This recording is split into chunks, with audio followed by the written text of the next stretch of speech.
actually incredibly simple. I wish I had something stronger in this cup to talk about the next thing.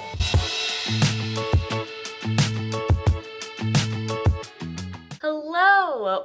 Welcome back to my channel, Knits by Mandy. My name is Amanda, and today we have the 14th episode of the Knits by Mandy podcast. Last month I posted a little late, and this month I'm posting a little early. May has just been a super busy month, and this is the first kind of free moment I have before the end of the month, I think. Basically, I'm going to see Taylor Swift this weekend, perhaps when you're watching this, and that's the end of the month. So thought I would get ahead of myself and film now, especially because I have an interesting project update I want to share with you regarding my dress project, and I did have one finished object to show you. So it doesn't feel like I've made a lot of progress these past few weeks, but I have, I guess, done a few things and learned a little bit. But yeah, life has been busy, work has been busy. I haven't been like kind of super focused on knitting, but obviously want to check in, and it just feels really good to be able to check in and talk about something that isn't my job. So with that, let's get into what I am wearing. But before I tell you about that, let me announce the giveaway winner from my last video. If you commented and were subscribed to my channel, you were eligible to receive a $50 virtual gift card from the store of your choosing, craft yarn store of your choosing, and the winner is Emma K. And here is the username and comment. Emma K, please reach out to me via email in the email address in the description, and I will work with you to get you your gift card for wherever you'd like. Thank you to everyone who entered. I really appreciate it, and I'm excited to, give back to you all in this small but meaningful way. So back to the episode. First and only finished object that I have this month is something that I've technically already finished before, and that is what I'm wearing, the Gregoria top by, it is the Ingrid top by Gregoria Fibers, and it's knit in Sandesgarn Line. And I knit this project originally last summer, and there were just a lot of issues with the garment. Didn't do a gauge swatch, and I also picked the wrong size for the intended ease. So I ended up with a very large project with armpits that came almost all the way down to here. You could see like my whole bra, and I didn't also like the way that the armpits were finished, or the armholes were finished as per instructed by the pattern.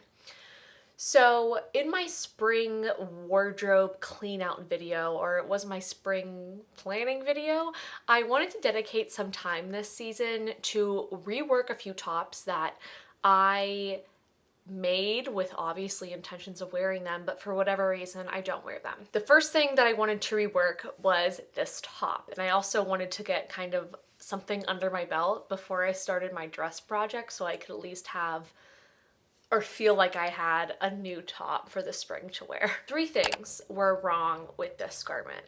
First was the size. The size was just altogether too wide. The second thing was the armholes. They came down too low. They revealed too much of my bra. I wasn't really comfortable wearing it out like that. And the third thing was the finishing on the armholes, which was stockinette, and then you do a Russian bind off. I didn't like how it ended up looking on the armhole, and it all over like just made it look more droopy and kind of dragged the armhole down even further. So a lot of issues around sizing and fit that I wanted to remedy. So how I fixed that was actually really simple. I went ahead and tried the tank top on, and I kind of pulled, there's a lot of extra fabric on the sides, and I just kind of pulled it in and wanted to see where I would feel comfortable the armholes starting. And then I kind of had to cross-reference my pattern to see where the join point was previously, and so that I could pick a part in the eyelet rounds that would make sense to join the sections together. But I just had to undo the hem, and then I ripped up past where you join in the round because I wanted to join at a higher point. Higher, like this way. So I wanted to join on a higher point on my body. So doing that, I kind of just like eyeballed it and then ripped back to, I think, like the bottom of the eyelet round. You can see I joined like, okay, sorry, look at my armpit. I joined like right before an increase round. Anyway, I did what the pattern told me to do. Once I did that, I just rejoined everything in the round and knit back. It was actually incredibly simple. Joining at a higher point helped fix both the fit issues. It obviously removed all of that extra fabric on the sides, and it brought the armhole up higher. And the last thing that I wanted to do was give the armholes a finishing that I liked better. And in my previous, I think, podcast episode, people commented ideas about what I could do to fix it. Back then, I didn't even want to think about picking this project up, but I'm so glad that I had those comments because I went back there and looked, and there were a bunch of ideas. Some of them included just picking up less stitches. I knew that it was like way too big, and picking up less stitches wasn't going to make the garment itself be smaller on my body. So that's why I ended up ripping back. But I also, of course, wanted to do this. So I actually just mimicked the finishing on the collar. I did just a folded stockinette band. I mistakenly thought this was double knitting, but no, it's just stockinette folded. I really like the effect. And overall, I think I posted a reel about this on Instagram, and someone commented that like it even kind of gave the top more structure, and it fits differently. And I think the lace hangs differently, or like the eyelets hang differently because they're now kind of more taut across my chest and my body, as opposed to kind of just like hanging. And I think that definitely this shirt is intended to be, well, I know that the shirt is intended to be worn with negative ease, and I can see why after having made it the other way. Not to say that if you actually think it's like negative to 0 ease, excuse me, but not to say that if you make this with lots of positive ease, it's not gonna look good, but for me, it didn't achieve the desired finish I was looking for. So let me just give you a final look of the tank top. As you can see, I think comparatively it is a little bit more see-through.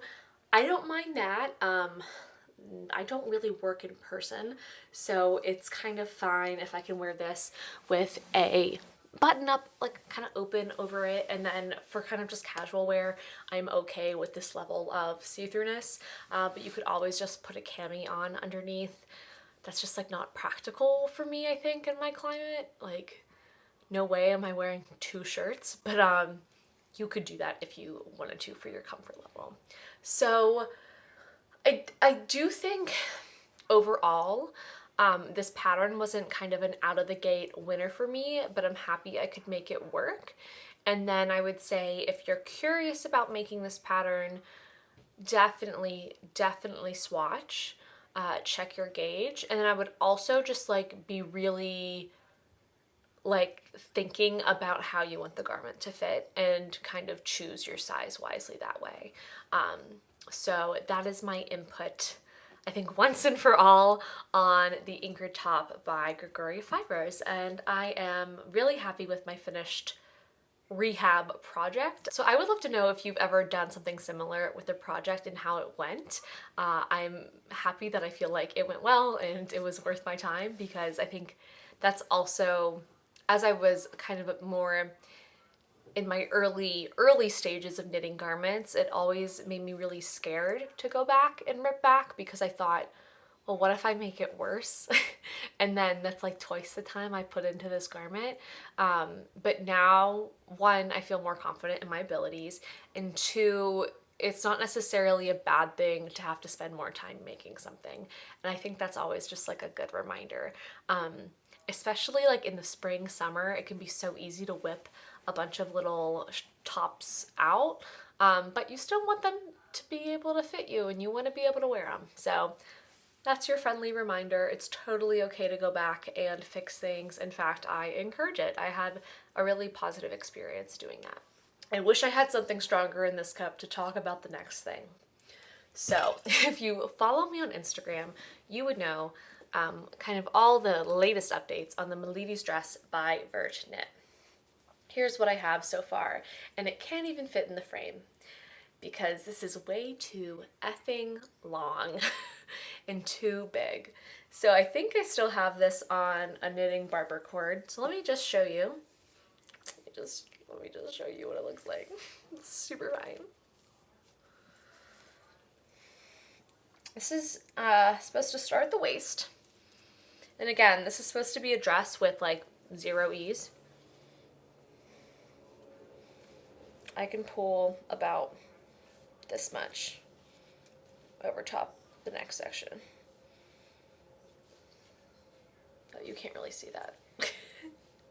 Okay, you can't really see, but basically the point is I have about like this much of extra fabric on this dress. So just tell you what happened. I'm like, should I go through my whole process of figuring this out? And I'm not gonna do that to you because that's torturous, honestly. But basically, here's what happened. It's twofold. The first one, I do think I picked the wrong size in like my initial cast on. And then I also think that my boyfriend just like walked outside on the balcony. Okay. I also think that I'm still recording. Cool. Okay. I also think, so I think I picked the wrong size to go off of, but then my gauge also got messed up. So it's kind of a double whammy, which is not great, which means it's basically like not fixable. And the only reason why I haven't frogged this yet is because I wanted to do a lot of measuring and like investigative journalism into my knitting to see where I went wrong. Basically kind of like reverse engineering what the fuck happened.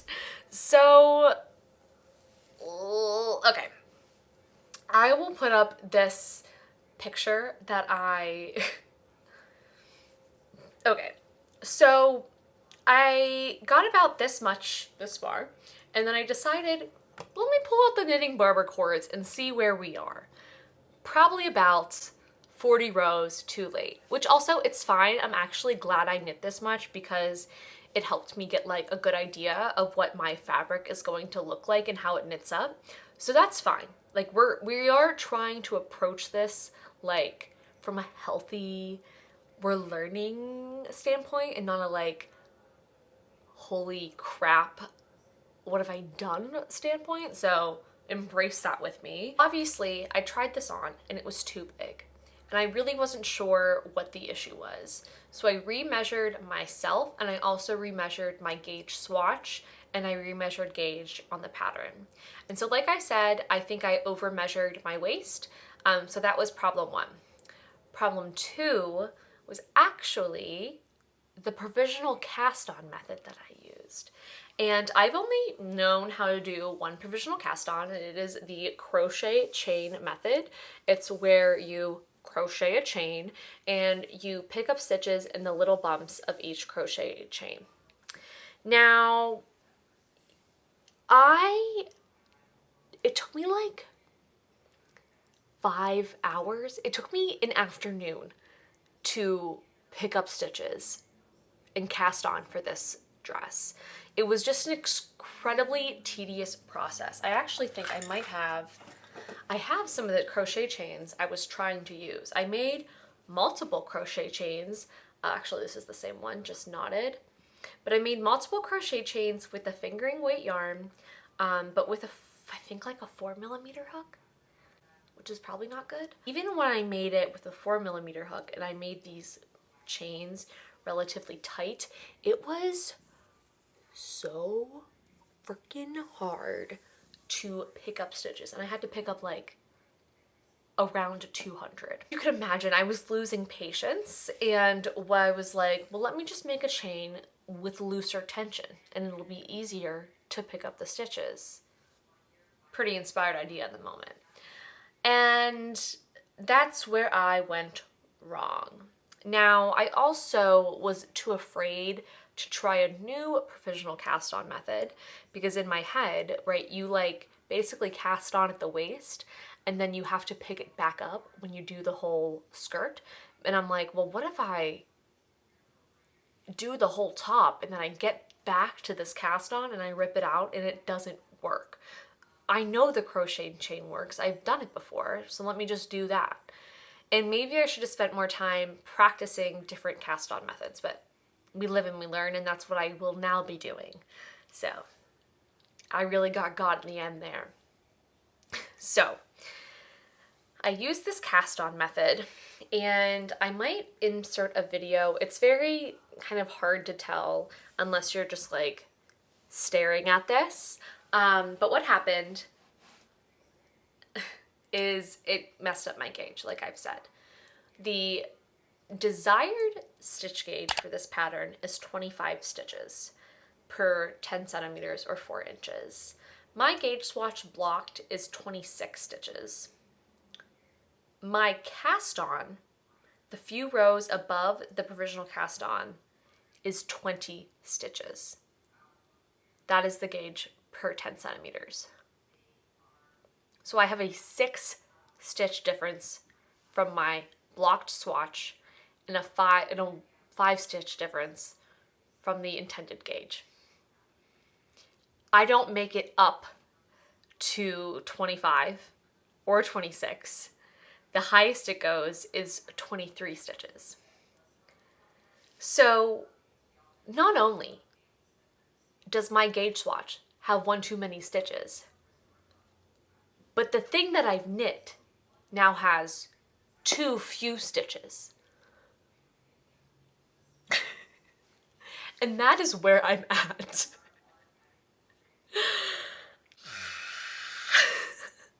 I have determined, and what I am thinking is that most of the issue is the cast on. I'm going to try to do some gauging, trying a new cast on method with maybe 2 different needle sizes. So we're literally back to square zero. Like, we're not even at square one because we're back to swatching. And like I said, I'm really not trying to let it be demoralizing. And I'm doing that by just not thinking about it. I think the one thing that I have to let go of is the expectation that I'll finish this by the end of the summer. I think I might be overwhelmed by trying to get this done by the end of the summer, thinking that I probably won't even get a restart until June. Some people on Ravelry said it took them 2 months to make, could get it done, but I decided to let go of the idea of that and really embrace this being a process knit. Obviously, I'm gonna love, and I hope I love, the finished object that this makes, but this is also just such a unique pattern and a unique method, and I usually don't knit on this size needles, so I'm just trying to like enjoy it. And if I need to take a little break, and also I honestly don't feel like I have a lot of brain power to dedicate to this anyway, that's what I have to do. So yeah, that is the sad, sad tale of a week and a half of work. At the end of the day, a week and a half actually isn't that bad at all. But it was definitely disappointing to put this on and realize how big it was. So I'm also just like a little too sad to rip it out. So I think once I have some free time, I will do some swatching. Maybe next week I'll have some time to do that. I honestly don't have time to sit down and like try new cast on methods and like learn new things. And that segues me perfectly into what I'm working on next. So say goodbye to this for now. This is probably, hopefully, the last time you'll see this. And fingers crossed that my dress will be in better shape and spirits come next month. I was like, how often do I film? What day is it? When will that be? Next month, end of June. Wow, okay, this year's gone by so quickly. I don't know if anyone else feels that way too. Midst of working on that dress, I knew I had some travel weekends coming up this month, and I knew that like this isn't really a great travel project. Like, it is a 40-page pattern. I'm not going to be referencing it in the car, and it's just like, it's not something you can just kind of like pick up and work on. So I really wanted to have a project, and I was kind of intending on being a little less monogamous in my knitting this season by working on some tanks and little tops in between. And I decided I wanted to cast on another Sew Secret Crop by Jessie May. And here it is. Isn't it exciting? It's a black camisole. So I actually already knit one of these, and I felt like I could just show you. I knit one of these last summer, and this is made in Madeline Tosh wool cotton, which is a 50-50 merino cotton blend, and this really fun, like, variegated blue yarn. I just like adore this color. I think it's so fun. It's so beachy. I really like it, and I really like this top. But it's also like the same color as this. Get a lot of wear out of it, and I don't have like a knit black top. A lot of my knit tops they're not like basics in that they're not like neutrals, and I love having these like nice summer colors, but I also really like wearing basics and like black in the summer as well. I also think I look pretty good in black. So I actually, funnily enough, only used to wear like gray and black, especially like in college, and I only really started wearing color during the pandemic. And I love it, obviously, but kind of going back to basics. This one is being knit in Knitting for Olive cotton merino in the black colorway. I don't know if it has another name. Is this it? I don't know. It's black. I think it might be coal. I ordered this when I ordered the pure silk for the dress, because this is made in Knitting for Olive pure silk in olive. I've just been curious to try other cotton merino blends. I like working with cotton yarns, and I definitely like that aspect for the summer of the aspect of having cotton, but I also like the memory, especially for a tight fitting top like this, that merino gives you. This top, it is a little stretched out already, and it is a 50-50 blend, so I think that has to do with it.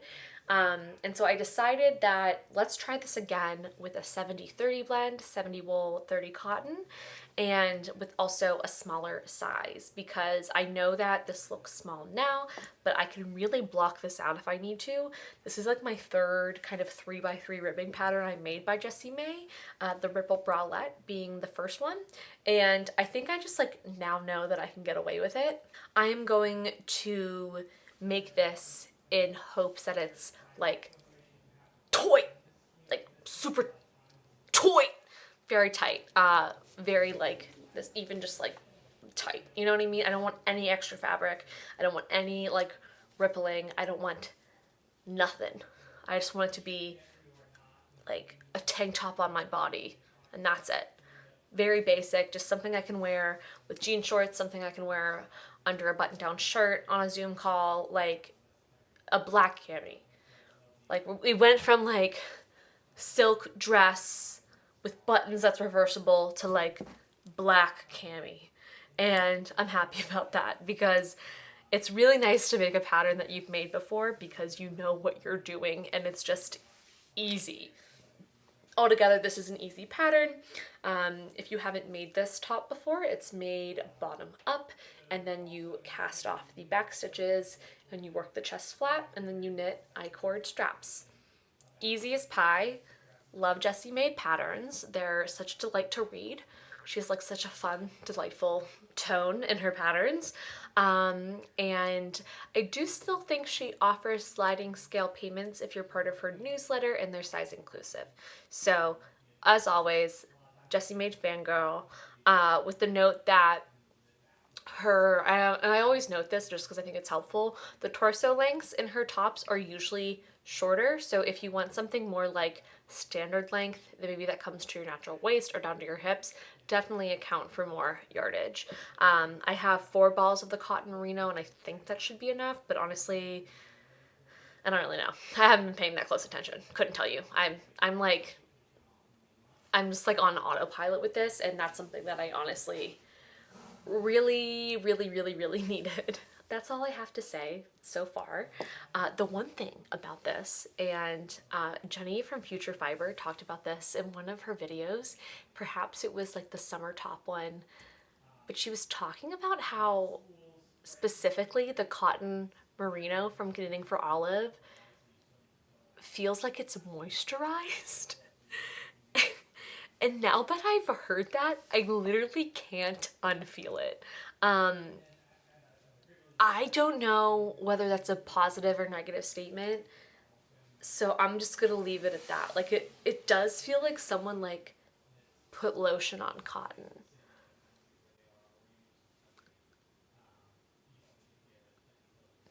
That's where I'm at. Okay. Oh my gosh. I forgot. We can do media recommendations. I was like, what else do I have to share?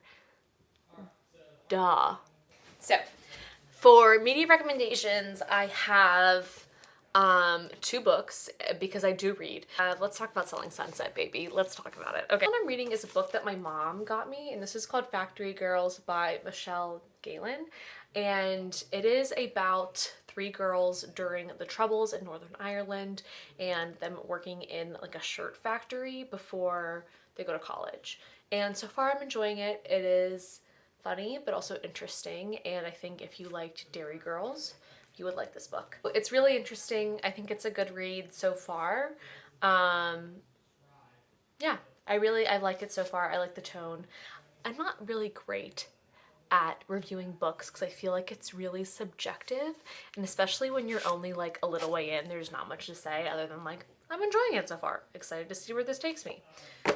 Okay, next book that I haven't finished yet, my boyfriend just finished because we're reading it for book club, is Trust by Hernan Diaz. And this book actually just won the Pulitzer, and it is being made into a limited series on HBO because everything has to be made into a limited series on HBO these days. This is a novel that spans like a century, and let me just make sure I'm not spoiling anything.